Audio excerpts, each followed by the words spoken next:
Alright guys, what's going on? Welcome in. The green and white scrimmage game just wrapped up. Not the best stuff that we're hearing. We're going to get into it. Wasn't all bad. There were a couple stand-up performances. A couple players had really good days. One specific unit had a really awesome day. But it really felt like the vibe from top to bottom from all the reporters there. Connor Hughes, Rich Cimini, Nick Faria, Zach Rosenblatt wasn't all that impressive. On the offensive side of the football, there were confusion. There were a ton of mistakes. It was just an overall sloppy day. Penalties galore. There were multiple drops. But if you want to look at the positive side, the blanket response that you can have, it's August 2nd. The Jets have over a month before the start of the regular season. It's the first real scrimmage that the team has had. We can't really expect these guys to be perfect, especially with new schemes, especially with new coaches. Lots of new faces, lots of young players in the mix trying to get involved, right? Membu, Mason Taylor, Arian Smith, all these different guys. It's not going to be perfect. There were going to be mistakes today. There's going to be mistakes in the regular season. I mean, there's a reason why the win total for this football team is 5.5, and it's not 10.5, 11.5. But with that said, of course, it's just not what you want to hear, right? That the offense is sputtering, that the offense is being pulled off of the field, constant penalties. I think it was reported, even though all the penalties weren't on the first string offense, there were just a ton throughout the day. We had a couple injuries as well, right? Xavier Gibson came off the field. Josh Reynolds came off the field limping. Again, from the sound of it, the passing game was just out of sorts. There were multiple drops as well, which is pretty unfortunate. One positive, though, kind of tying into the whole, wide receivers having a down day. Ryan Cooper, the new corner that we just picked up from Miami, he had a great day with 2 pass breakups. Now, in both cases, reporters talked about how they looked like they were caught, but then Cooper came in and jarred the ball loose, which is, I mean, that's awesome. I love that physicality from a corner. And I mean, to be honest with you, corner right now is one of the deepest positions on this football team.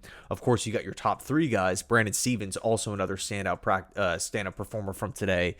But you got him, you got Sauce, you got Michael Carter, Quantez Stiggers, JBC, Azari Thomas, and Ryan Cooper. I mean, that's just stacked for one positional group here. And corner, obviously valuable position in today's league. You need these guys. You need depth. You need starters. You need stars. And the Jets actually have all 3. But again, from top to bottom, it just felt like it was a very confusing, mistake-filled, penalty-filled day for the offense. But let's focus on the positives. So Isaiah Davis was today's biggest standout on the offensive side of the football.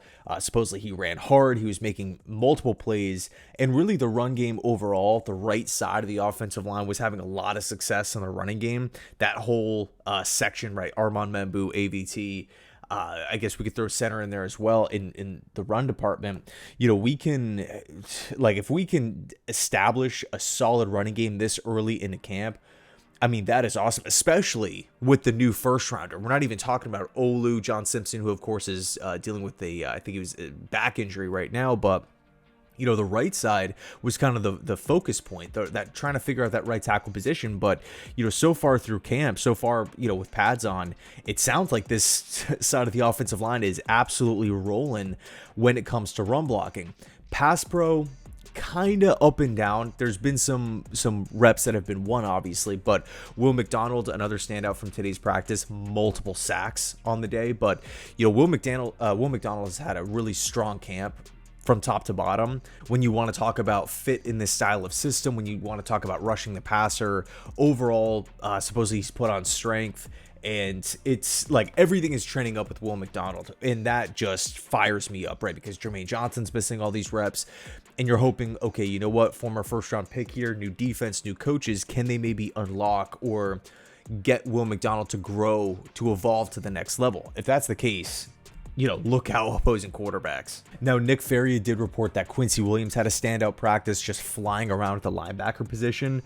But unfortunately, it wasn't filled. Today wasn't filled with positive storylines and, great stats all over the place and just a dominant day from Justin Fields through the air. Although it was reported that Fields wasn't quote unquote bad, just the offense as a whole wasn't really working because of false starts, drops, holdings, delay of games, and whatnot. And it's of course it's just tough to get into a rhythm when you're like that. And then of course if you have a bad throw, God forbid, it just looks even worse because it's just adding on top of the pile of negativity here. But again, you wish to, as a fan, you'd hear better reports, more positive reports, but unfortunately not the case. But again, August 2nd, it is what it is. We're still a week out from the first preseason game, so a lot to learn from. And man, I'm excited for that matchup against the Packers, man. Saturday night, freaking 8 p.m. Next Saturday, right? Let's go. Let's freaking go. So that's going to do it for me. Thanks so much for watching. And as always, go Jets.